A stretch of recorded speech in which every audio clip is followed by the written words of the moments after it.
कोटी रुपये हे कुठपत योग्य आहे? चला तुम्ही विरोधकांबद्दल बोलतायत, चला एक वेळ ते राजकारण्यांचं आणि विरोधकांचं राजकारण मला मान्य. आता मी तुम्हाला मगाशी आपण मोशीबद्दल बोलत होतो, तर तुम्ही गेलात, मी हे मान्य करेन, तुम्ही तिकडे पोहोचलात मोशीला, पण तिथले कोणी स्थानिक नेते, मंत्री, तिथल्या पालकमंत्री कोणीच तिकडे गेलं नाही. ज्यावेळेला कळालं मला की अशी अशी घटना घडली आहे पिंपरी चिंचवडमध्ये मोशीला, आम्ही लगेच त्या ठिकाणी गेलो. तिथे आमचे दोन्ही आमदारही होते, महापौरही होते, नगरसेवकही होते. आता अधिवेशन सुरू असल्यामुळे मंत्री त्या ठिकाणी जाऊ शकले नाही. कितपत पटते गोष्ट तुम्हाला? तुम्ही म्हणतात की अधिवेशन सुरू आहे, एवढी मोठी दुर्घटना घडते, थोडे तरी काही 17-18 लोकांचा जीव आहे तिकडे, आणि कोणी तुम्ही आपत्ती व्यवस्थापन मंत्री तुम्ही तिकडे गेलात. मी तुम्हाला म्हटलं ना की तुम्ही गेलात ठीक आहे, तुमच्या तर म्हणजे विभागाची जबाबदारी, पण कोणीच जाऊ नये. म्हणजे आम्ही बघतो म्हणजे तुमच्या मागे जसं इरशालवाडी झाला, तुम्ही तिकडे गेला होतात, मला ही गोष्ट मान्य. तुम्ही तिकडे रात्री गेला होता, डोंगर चढून वगैरे गेलात. अजून मागे तुम्ही पुरात गेला, तुम्ही सांगलीला तुम्ही पुरामध्ये गेला होता. इतक्या मोठ्या प्रमाणात लोक दबलेली आहेत, नातेवाईक बाहेर तिथे टाहो फोडत आहेत, त्यांना कळत नाही नक्की आपला माणूस आज जिवंत आहे, त्याचं काय झालं आहे. ही फार आम्ही बघतो ती हृदयद्रावक दृश्य आहेत. पण अशा वेळेस म्हणजे राजकीय संवेदना कुठे जातात? तिथे कोणीच जात नाही तिथं बघायला लोकांना. खरं हे आपलं म्हणणं योग्य आहे. खरं त्या ठिकाणी गेलं पाहिजे. मी रात्री त्या दिवशी आपण बघितलं मानखुर्दलासुद्धा मी रात्री 1 वाजता पोहोचलो, 3, 3:30, 4 वाजता तिथेच होतो. मी या ठिकाणी गेलो होतो रात्री, मी 2-2.5 तास तिथे थांबलो, वरपर्यंत गेलो. पुढे जातो मी वर गेलो शिडी चढून वगैरे. नंतरसुद्धा रात्री मी परत जेवण करून आलो, परत वरती गेलो. तिथे 1 वाजता 3-3:30 वाजेपर्यंत मी तिथे वरतीच होतो. त्यावेळेला एक माणसाला माझ्यासमोरच काढलं. 3 माणसं आधी काढलेले होते, 4 माणसं जिवंत निघाले होते त्या ठिकाणी. होतो ना आम्ही त्या ठिकाणी. पण मला असं वाटतं की आपण अशा वेळेला सगळ्यांची आपली जबाबदारी, आपण लोकप्रतिनिधी आहोत. संकटाच्या काळामध्ये आपण आधी गेलं पाहिजे जाऊन, अगदी तात्काळ. तुम्हाला माझा स्वभाव तर माहीत आहे, मी तर कुठलं खातं असो का नसो माझ्याकडे तुम्हाला 25 उदाहरणं देईल मी. कसं मी लगेच कोणाची वाट न बघता काही नव्हता, मुख्यमंत्री सांगतातच मला, पण त्यांच्या सांगायच्या आधीच मी कुठेतरी पोहोचलेला असतो. ही वस्तुस्थिती आहे. पण मलाही असं वाटतं की अशा वेळेला आपण गेलंच पाहिजे, लोकांमध्ये गेलं पाहिजे, त्या ठिकाणी जाऊन उभं राहिलं पाहिजे.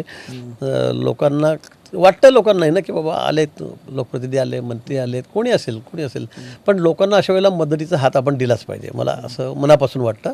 आणि मी यात कधी मागे नसतो. कुठे काही उद्या, मग महापौर उद्या का पूर उद्या का कुठे 8 किलोमीटरवरती इरसेलवाडीमध्ये मला तिथे जाऊ द्या.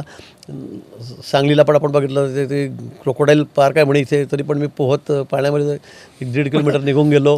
म्हणून मला असं वाटतं, माझी अपेक्षा अशीच आहे की सगळ्यांनी हे स्वयंस्फूर्तीने केलं पाहिजे. सांगण्याचा विषय नाही खरं. तुम्ही आता विषय काढला, खरं मी या विषयाकडे नंतर येणार होतो. तुम्ही म्हणतात की मी जातो तिकडे, तुम्ही सांगलीचा मगाशी उल्लेख केला की मी तिकडे चालत गेलो, मी तिकडे बोटीमध्ये गेलो, त्या क्रोकोडाईलच्या काय नदीत मी पोहत गेलो तिकडे. तुम्ही कधी गाडी घेऊन जातात, कधी बिबट्या झालं तर तुम्ही बंदूक घेऊन जातात. आम्ही काय ना व्हिडिओ एक आहेत तुमचे तयार केले, आमच्याकडे पण एक लावरे व्हिडिओ असतो, तुमचे काही व्हिडिओ आपल्याकडे आहेत तुमच्या काय. तुम्ही बघा कुठे ते बघा, हा व्हिडिओ तुम्ही बघा, हा इथे बिबट्या आलाय माझ्या मते. तुम्ही स्वतः तिकडे गेला. आता हा साप आहे, तुम्ही स्वतः साप तिकडे पकडायला गेलात. आणि हे तर हे काय तुम्ही कुठे, ही बंदूक सापडलेली बंदूक. अच्छा. पण बघ असं म्हटलं जातात महाजन साहेब की तुम्ही आपत्ती व्यवस्थापन तुमची आता तुम्हाला ती काय म्हणतात, तुमचा तो आवडतं तुम्हाला तिथे जायला, मदतीला वगैरे जायला. पण मग अशा वेळेस त्याचा असाही एक अर्थ काढला होता की मग तुम्ही तिथे काय म्हणतात त्याला, आपल्याकडे गावाकडे ना शायनिंग तुम्ही तिथे करता, असा तुमच्यावरती आरोप होतो. मग शायनिंग नाही आहे. त्या दिवशी बिबट्याच्या समोर कोणी यायला तयार नव्हतं. हा तर बाहेर आलेला होता, फॉरेस्टचे गार्ड होते 5-6, बाकी सगळे लोक किती फुटावर लांब होते, किती शेकडो फुटावर लांब होते. तो समोरच्या त्या रूममध्ये जाऊन बसलेला होता, समोरचं दुकान होतं असं, त्यात जाऊन बसला 10x10च्या खोलीमध्ये. आणि जाळी लावून फॉरेस्टचे गार्ड बसलेले होते, डबल नेट करून. आणि मग मी त्या ठिकाणी गेलो. मला खरं सांगू का, मी असं कुठेच मला शायनिंग नाही, मी ओरिजिनल उत्स्फूर्त आहे माझ्यामध्ये सगळं हे. मी असं कुठेच नाही. क्रोकोडाईल पार्क असलेला, क्रोकोडाईल पार्क असलेल्या ठिकाणी मग कोण जाणार आहे 2-1.5 किलोमीटर पोहत. मी गेलो हे काही दाखवायसाठी नाही गेलो.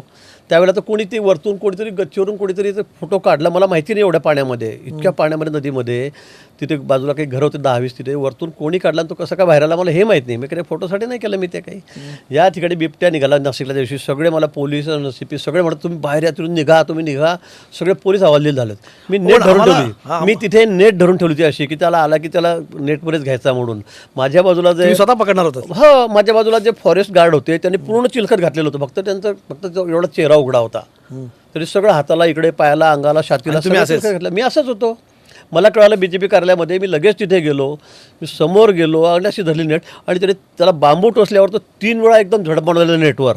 आणि चौथ्यांदा ज्या वेळेला आला त्याने माझ्या बाजूला जो फॉरेस्टवाला होता त्याला तोंडावर आणि हातावर त्याला 50 स्टिचेस आले असतील जवळपास. त्याला सगळं फाडून टाकलं. तुम्हाला लागू आणि शकलं त्याच्या इकडे एक 6 इंच इकडे सरकला असता तो, तर मग माझं इथेच झालं असतं. मला असं नाही. आणि मी तो बाहेर पडला इथे दाखवलेला आहे तुम्ही. तो बाहेर पडल्यावर सुद्धा तो एका झाडाला त्याने अंगावर झडप घातली. मी एकदम ओरडत गेलो आणि नंतर त्याने वाल कंपाऊंड तिकडे उडी मारली गवतामध्ये. मी लगेच त्याच्या मागे उडी मारली. 2 फॉरेस्ट गार्डाने मी हे दाखवण्यासाठी नाही, जेव्हा समोर येतो ना ते त्यावेळेला कळतं आपल्याला काय आम्ही आवडतं. बघतो मग साप तुम्ही हातात घेऊन चालताय, सापाला हा छोटासा होता. मी खूप मोठा कोबरा हातात पकडतो, 6-6, 7-8, 8 फुटाचा. मी सर्पमित्र पण आहे. नुसतं असं फण केलं सापाने की मी त्याला मागून जाऊन असं पकडून घेतो. त्याला मला सवय आहे त्याची. शेकडो साप आमच्या गावाकडे साप निघाला की मलाच बोलवतात, अरे बोला अगेरी बोलावून. हो, कोणाला विचारा आपण. मी सर्पमित्रही आहे. 40 गावला असंच एका लेपर्ड होतं, त्याने 10 लोकांना खाऊन टाकलं होतं. इतकी दहशत होती त्याची. मेनकाजी त्यावेळेला नाराज झाल्या. पण माझ्या समोर आला आणि त्याला मारण्यासाठी आम्ही 3 टीम बोलवल्या, लखनऊन बोलवल्या, बिहारून बोलवल्या. झाडावरती 4 दिवस बसले, सापडेच ना. आणि तो फक्त एवढंच खाऊन टाकायचं आणि खालचं झडावर द्यायचा. लोक इतके हवाल दिले होते की कोणी शाळेत जात नव्हतं, मुलं कोणी शेतात जात नव्हतं. आणि मी गेलो त्या दिवशी 30-40 गाड्या माझ्या मागे होत्या सगळ्या. आम्ही गावाच्या मदत करायला गेलो तेव्हा 25 गाड्या असतील. आणि तो समोर झाला आणि मग काय सगळे इतके जीव घेऊन बसले. मी माझं जो वेपन होतं मी काढलं आणि त्याच्या मागे पळालो. फायर करताना काय त्याला काय करणार. माझ्याकडून असं नाही बसत माझ्याकडून. पण ते बंदूक नाही बसत. तुमच्या बंदुकीवर पण तुम्हाला आठवत असेल, मी तुम्हाला एक उदाहरण देतो.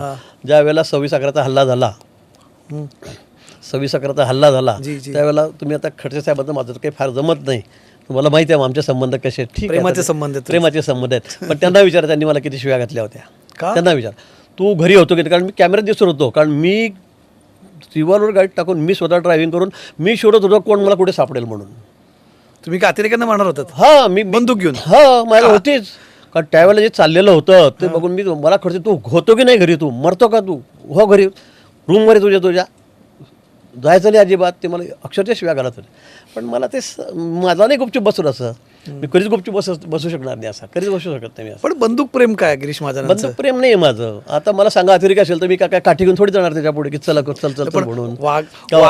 बिबट्या आला की तुम्ही बंदूक घेऊन? आता लेपर्ड आलं, मला सांगा, त्याला मारायला 2-3 शिकारी तिथे बसले झाडावर, इकडे तिकडे रात्रंदिवस. आता ते आल्यावर मी काय एकदम अमिताभ बच्चन नाही ना त्या पिक्चर मधला की चलो फाईट करेंगे 2 जण मिळून आणि मी त्याला मारून टाकेल. असं नाही ना, असं नाहीये. लायसन आहे माझ्याकडे सुरुवातीपासून. शाळेत कशाला घेऊन? शाळेत बंदूक कशाला घेऊन गेला? नाही, ते चुकून झालेलं त्या दिवशी. कारण ते मधून माझ्या आतमध्ये पॉकेट आहे, त्यात आहे, त्यात थोडंसं बट त्याचं दिसत होतं.